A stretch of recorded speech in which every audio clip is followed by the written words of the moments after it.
Iran Israel সংঘাত বর্তমানে এমন এক পর্যায়ে পৌঁছেছে যেখানে আঞ্চলিক উত্তেজনা আর শুধু নীতিগত বিরোধে সীমাবদ্ধ নেই, বরং তার নিরাপত্তা ও স্থিতিশীলতা নিয়ে বাস্তব উদ্বেগের জন্ম দিচ্ছে। פשוט כדי להשמיד אותנו, מצהירים ומפתחים। বিশেষ করে সাম্প্রতিক অভিযানে পরমাণু সংক্রান্ত উদ্বেগ বেড়ে যাওয়ায় গোটা মধ্যপ্রাচ্যই যেন এক অনিশ্চিত ভবিষ্যতের মুখোমুখি।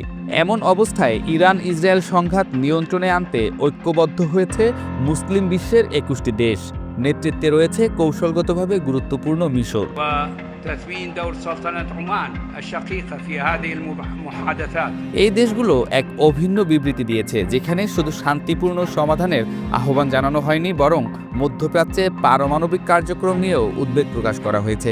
তারা বলছে এই অঞ্চলে যে কোনো ধরনের পরমাণু কার্যকলাপ সমগ্র অঞ্চলের নিরাপত্তার জন্য ঝুঁকি তৈরি করতে পারে এবং এটি প্রতিরোধে সম্মিলিতভাবে কাজ করা জরুরি। عن رفع العقوبات التي فرضت على بلدنا। বিবৃতিতে বলা হয়েছে যে কোনো ধরনের পরমাণু হুমকি শুধু নির্দিষ্ট পক্ষ নয়, বরং পুরো অঞ্চলের জনগণের জন্য উদ্বেগের কারণ হতে পারে। এই দেশগুলো একযোগে মধ্যপ্রাচ্যে একটি পারমাণবিক অস্ত্রমুক্ত অঞ্চল হিসেবে প্রতিষ্ঠার আহ্বান জানিয়েছে এবং জাতিসংঘের পারমাণবিক অস্ত্র বিস্তার রোধ চুক্তিতে সব দেশের সক্রিয় অংশগ্রহণ চেয়েছে।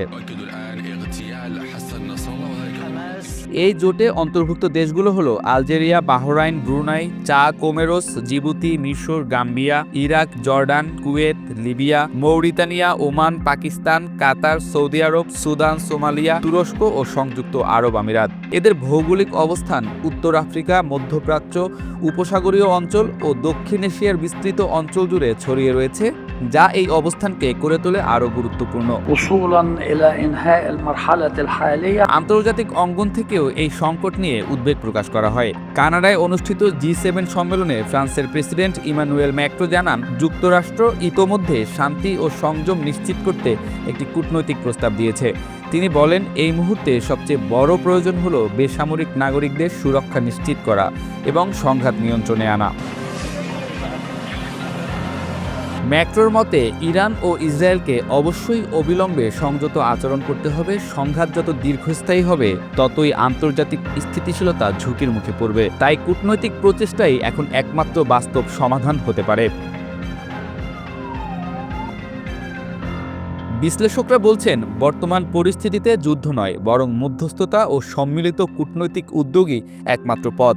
কারণ উত্তেজনার মাত্রা যদি বাড়তে থাকে, তবে তা আঞ্চলিক সীমা ছাড়িয়ে বিশ্বব্যাপী নিরাপত্তা সংকটে রূপ নিতে পারে। And the continued peaceful use of nuclear technology in accordance with our mandate. এই প্রেক্ষাপটে মুসলিম বিশ্বের ২১ দেশের এই উদ্যোগ একদিকে যেমন একটি শক্তিশালী বার্তা বহন করে, অন্যদিকে তা মধ্যপ্রাচ্যে কৌশলগত ভারসাম্য তৈরির সম্ভাবনাও তৈরি করছে। এখন দেখা যাক এই সম্মিলিত কূটনৈতিক অবস্থান কতটা কার্যকর হয় এবং ভবিষ্যতে তা দীর্ঘস্থায়ী শান্তির পথে কোনো নতুন পথ খুলে দিতে পারে কিনা।